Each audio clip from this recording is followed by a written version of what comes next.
السلام علیکم نحمدہ و نصلی علی رسولہ الکریم اما بعد۔ میری عزیز ماؤں اور بہنوں، آپ سب کو رشتہ اکیڈمی میں خوش آمدید۔ آج ہم اچھی بیوی کی 4 صفات کے بارے میں جانیں گے کہ وہ کون سی 4 صفات ہیں جو ایک بیوی کو اچھا بناتی ہیں۔ دین اسلام کی نظر میں سب سے اچھی بیوی وہ ہے جس کے اندر 4 صفات ہوں۔ پہلی صفت تو یہ کہ وہ دین کے معاملے میں خاوند کی مددگار ہو۔ مثلاً خاوند بچوں کی نیک تربیت کرنا چاہتا ہے، بچوں کو دین پڑھانا چاہتا ہے، دین کی کوئی بھی نیت بندے کے اندر ہے تو یہ بیوی اس کی وزیر اور مشیر بن کر کام کرے۔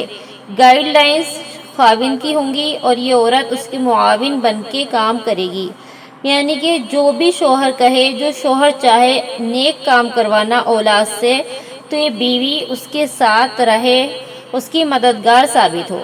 دوسری صفت، نبی کریم صلی اللہ علیہ وسلم نے ارشاد فرمایا کہ بیوی ایسی ہو کہ اس کو دیکھو تو دیکھنے سے دل خوش ہو جائے۔ یاد رکھیے کہ خوبصورت بیوی کو دیکھنے سے آنکھیں خوش ہوتی ہیں اور خوبصورت بیوی کو دیکھنے سے دل خوش ہوتا ہے۔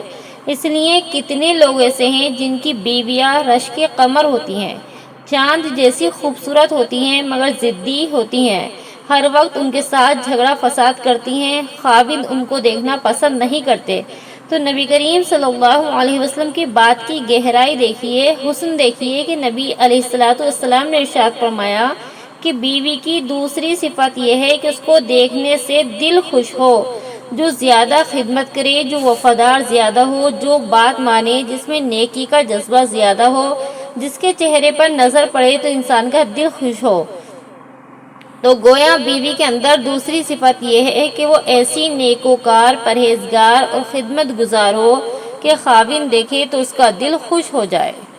تیسری صفت، نبی کریم صلی اللہ علیہ وسلم نے فرمایا نیک بیوی میں یہ صفت ہونی چاہیے کہ اپنے میاں کی بات مانتی ہو۔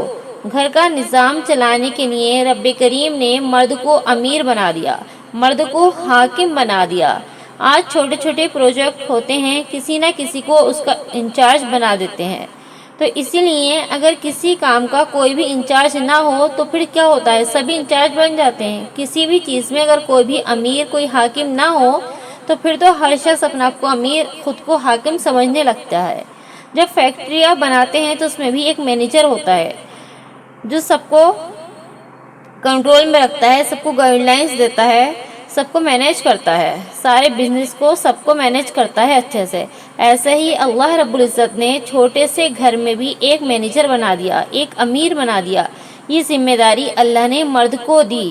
عورت کو نہ بنانے میں 2 وجہ ہیں۔ ایک تو یہ کہ امیر بنتی تو باہر کے کاموں کو کیسے سمیٹ پاتی، دوسرا یہ کہ عورت کے اندر نرم مزاجی ہوتی ہے، اس کی طبیعت میں نرم مزاجی ہے، وہ بہت جلدی متاثر ہو جاتی ہے، جذبات میں جلدی آ جاتی ہے، لہذا اس کے فیصلے بڑی جلد بازی کے ہوتے ہیں۔ اگر طلاق کا حق بھی اللہ تعالیٰ عورت کو دے دیتے تو وہ مرد کو ایک دن میں پتہ نہیں کتنی مرتبہ طلاقیں دے دیتی، زندگی میں پتہ نہیں کتنی طلاقیں دیتی۔ اس لیے اللہ رب العزت نے طلاق کا حق یا ہر کام میں فیصلے کا حق کس کو دیا ہے؟ مرد کو دیا ہے، مرد کو حاکم بنا دیا۔ تو اب عورت کو چاہیے کہ خاوند جو بھی فیصلہ کرے اس کو اچھے سے مان لے، اس کو مانے، اس کی فرما برداری کرے، پھر اسی فیصلے میں اللہ تعالیٰ کیا کریں گے؟ برکتیں اتار دیں گے، کیونکہ اللہ کا حکم ہے کہ جب مرد امیر ہے اس کا فیصلہ مانو تو پھر مدد بھی اب اللہ رب العزت خود کریں گے۔ چوتھی صفت نیک بیوی کی یہ ہے کہ وہ اپنی عزت کی حفاظت کرنے والی ہو۔ چوتھی صفت کیا ہے عورت کی؟ نیک عورت کی، کہ وہ اپنی عزت کی حفاظت کرنے والی ہو۔ خاوند گھر پر نہیں ہے، خاوند باہر ہے، کسی کام سے باہر گیا ہے، کہیں بھی گیا ہوا ہے، تو وہ کیا کرے؟ اپنی عزت کی حفاظت کرنے والی ہو۔ اگر خاوند کسی حقیقت کو ماننے سے انکار بھی کرتا ہے تو نیکوکار بیوی اپنی اخلاق کی برکت سے آخر خاوند کے دل کو ماننے پر مجبور کر دیتی ہے۔ تو نیک بیوی اپنی نیکی کی وجہ سے اپنے میاں کے دل پر حکومت کرتی ہے۔ گویا خاوند گھر کا امیر ہے، گھر کا بڑا ہے، مگر نیک بیوی اپنی نیکی کی وجہ سے، اپنی پرہیزگاری، اپنی فرما برداری کی وجہ سے اپنے میاں کے دل پر حکومت کرتی رہتی ہے۔ تو یہ تھیں نیک عورت کی 4 صفات جو ہر بیوی میں ہونی چاہیے۔ آج عورتوں نے کیا سوچ لیا ہے، اپنا کیا مشن بنا لیا ہے کہ ہمیں خاوند کے دل پر کیسے حکومت کرنی ہے، ہمیں تو اس کے دل کو ہی اپنے قبضے میں کر لینا ہے۔ بھئی فلاں مولانا کے پاس جاؤ، فلاں کے پاس جاؤ، ایسا کرو ویسا کرو، اس پہ ایسا کرا دو، یا پوچھتے ہیں کہ بھئی کچھ ایسا پڑھنے کا بتا دو کہ ہمارے شوہر تو ہمارے بالکل قبضے میں آ جائیں، بالکل قابو ہو جائیں۔